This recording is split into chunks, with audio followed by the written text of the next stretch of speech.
बोला ना. का व्हायचा डाबा? हे काय लगेच शेंगदाण्याचं बारीक केलं का लगेच डबा का खिचडी परतवायची का झाला डबा? कामावर जायचं तुला हा, माहिती एका काय? लगेच. होय ना 10 मिनिटात होईल ना? हा 10 मिनिट बरं आता पटापटा मग नाही किती वेळ झाला कवा ते फराळ उपास व्हायचा आणि उपास धरलाय कवा ते फराळ व्हायचं.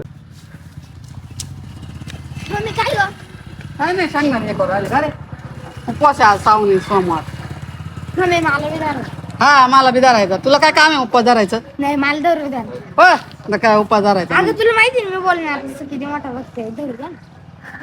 भोलेनाथचा बघतंय मग आज उपवास धरायचा का तुला? हा बर चालेल ठीक आहे. धरू ना. हा धर.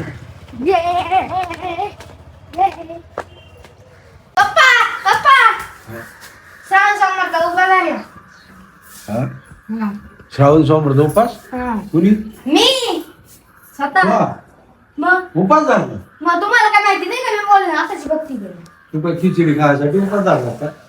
खिचडी खाल्ली का झाला उपास? हा अहो बर बर बर धर धर जाऊ दे मला माहिती.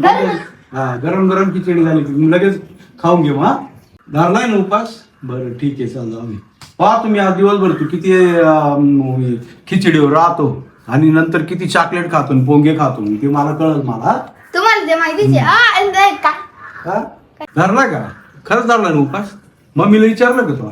मग अहो हा कधीच उपवास धरीत नाही. माझं- आज नेमका उपवास धरू राहिला. मला तेच कळालं ना. त्याला खिचडी खायची म्हणून. 2 सोमवार गेले उपास नाही धरला. तिसऱ्या सोमवारीच कसं काय उठलं जावं? तिसरा सोमवारी हा. त्र्यंबकेश्वर जावं ना? चालेल चालेल हा जायचं ना? चालेल. त्र्यंबकेश्वर? हा दुपारून यायचं का तुला? मला तुम्ही घेऊन जाशील ना. मग चला करू तयारी आपण. चला चला चला. खिचडीचा खाऊन घ्या. खिचडीचं होईल पण बाकीचे कपडे लत्ते घे ना. काय देवपूजा वगैरे करावं लागेल ना आपल्याला. मा बॅग पुढे. तू बॅग तिकडे होय घे घे तिकडे कपडे भर. हे तू पण भर हे हा. कपडे. चल